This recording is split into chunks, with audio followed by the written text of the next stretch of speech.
consider a community issue. Think about something in your community that's a key issue, something that affects you or the people around you. What does that look like? For me, I think of key issues in the Bronx, and some things that come to mind might be education, homelessness, housing, gentrification. Now, I want you to think of the key issues not in terms of the issue itself, but in terms of the people directly impacted by those issues. So I'm going to ask you to join me in a little exercise. I want you to close your eyes. Close your eyes. I want you to envision yourself in your community, whatever that looks like. Walk out your front door and onto a main street, a busy street in your community.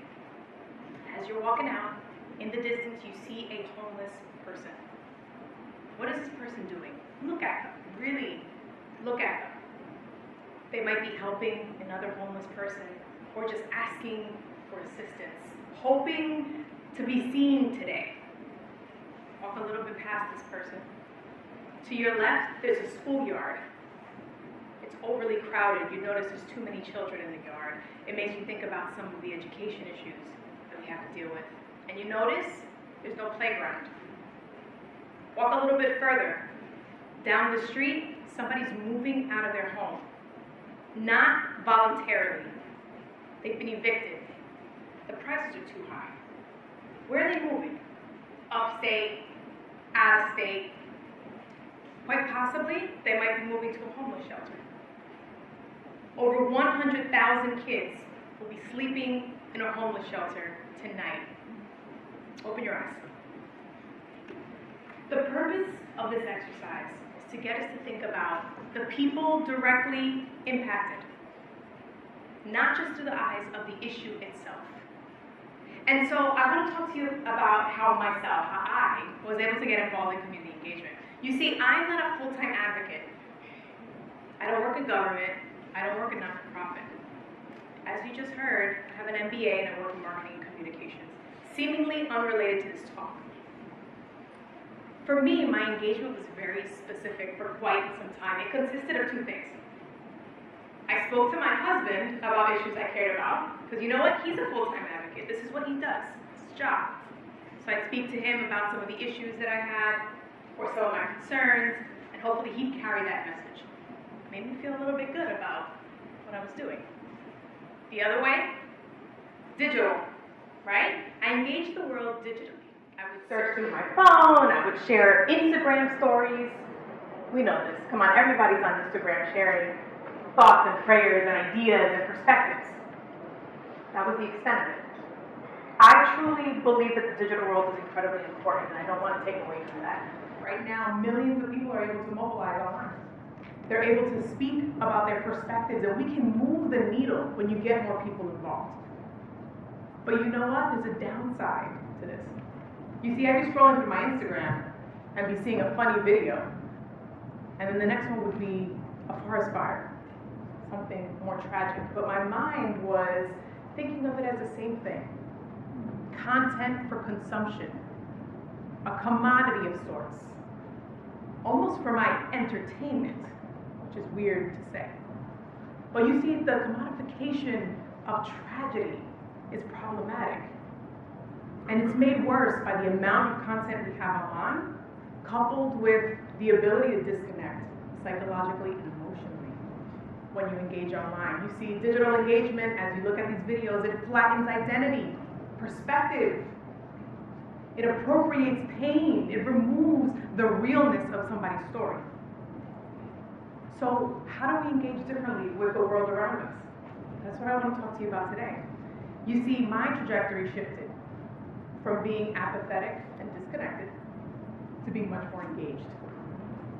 On September 20th, 2017, Hurricane Maria barreled through Puerto Rico. You all heard the news. Thousands of people died. Millions were left without water, electricity, light, housing. My own family affected by the storm. But guess what else I noticed? There wasn't a lot of help. Who was coming in to help? And so I decided I needed to do something a little bit differently this time. And it can't just be my average digital engagement. Who am I to just send thoughts thoughts and prayers when something this devastating was happening to people close to me, I decided to join forces with my husband, who was already doing disaster relief in Puerto Rico, and we started a solidarity project called Project Refuge. Project Refuge was created around the narrative of people directly impacted. And we aim for the collective empowerment, to improve the collective empowerment, right, of people in Puerto Rico, day in and day out.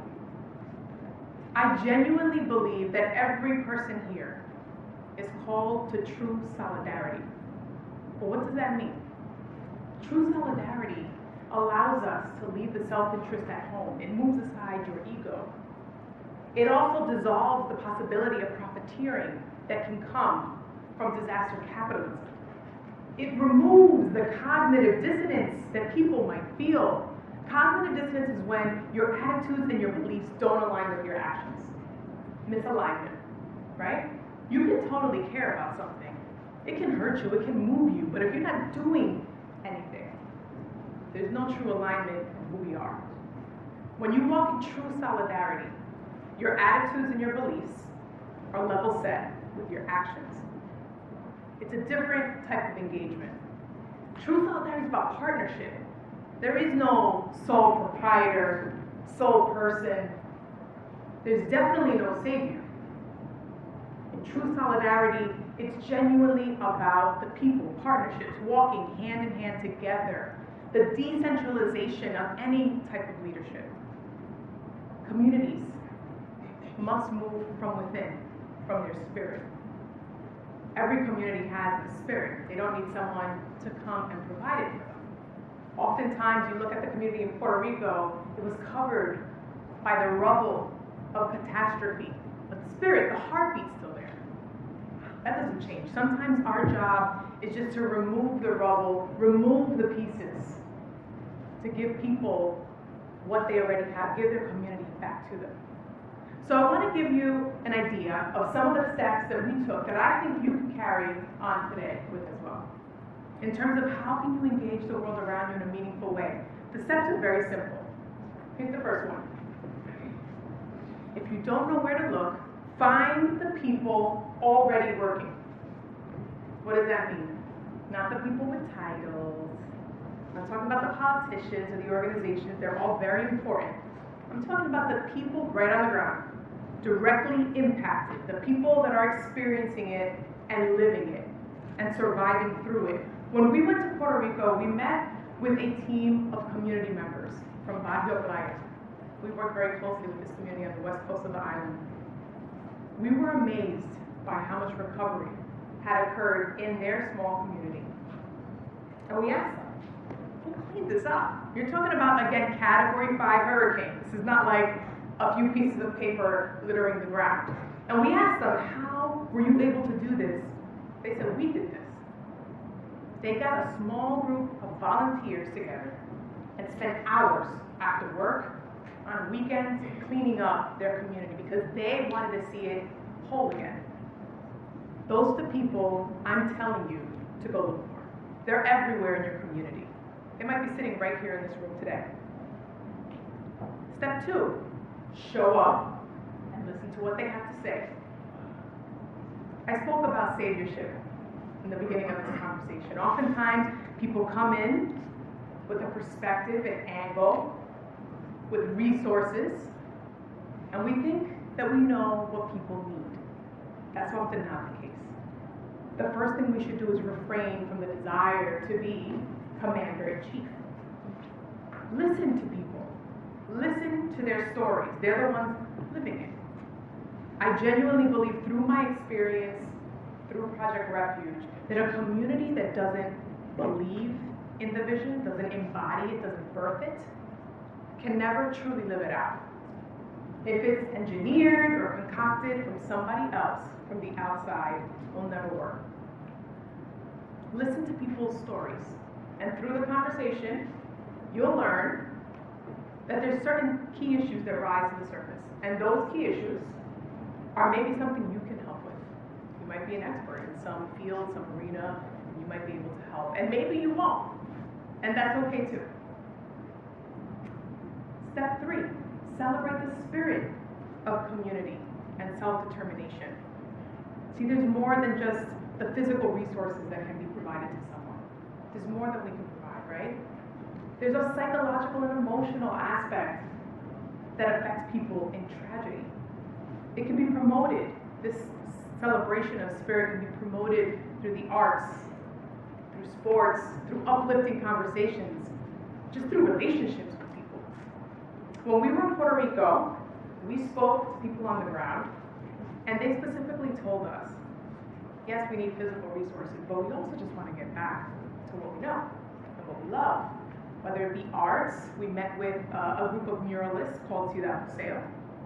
They do murals in the towns. We said, we just want to get back to painting. That's what we want. And we spoke to other athletes in Puerto Rico. They said, we want a 5K run. We want basketball games. We want to just hang out in our community again. And we also spoke to that community team in Barrio Playa, and they said, we would love for our school to be opened again. The school had been closed for 6 years due to austerity measures in Puerto Rico. It's a huge lot of land, underutilized, growing weeds, so much space, and nobody can access it. You look through the fence at it, wish they had it. When you walk through some of the classrooms, which we did when we were there, and you see the old books, the dust, the desks that once used to educate people, children, it was devastating. They said, that's what we want back, if you really want to know. So one of the first activities that we actually collaborated with the team on was a 5K run through Puerto Rico in Barrio Playa. Hundreds of people from all over the island came to Barrio Playa to run through its streets.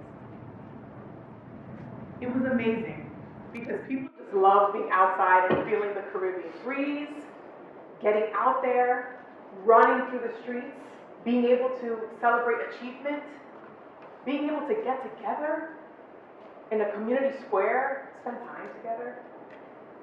That's what people want at the end of the day, is to feel like their community is coming back together. And step 4, commit to sustainable allyship. Commit to sustainable allyship. That sounds like a lot of work. I realize that, right? How do you commit when you have all these other different priorities and concerns and things you have to care about? I get it. But sustainable allyship can be big or small. It might be a routine conversation that you have with someone. It might be a phone call. It might be a, hey, I'm here for you. I believe in your vision and I want to help in whatever way I can. Or it could be more complex. It could be strategic guidance on advocacy, government engagement, right?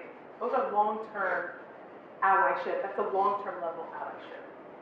But regardless of how you engage, the most important thing is to know when and how to engage, right? When to pull back. When to identify when you might not necessarily be needed. When it's time to just let the community embody their vision, let them go. There's a time and a place for you. It can never be about your own personal self-interest. It will completely destroy communities. So I want to go back to what we did in the beginning, when you thought about these key issues. And I asked you, how are you engaging the things that you care about? I know digital engagement is important, but what are you doing beyond that? Do you feel a sense of cognitive dissonance, that imbalance between your beliefs and your ideas with your actual behaviors? I ask you to consider that because I genuinely believe that some of the key principles, very simple, that I shared with you today, can help transform communities here in the Bronx, in Puerto Rico, communities everywhere. Thank you.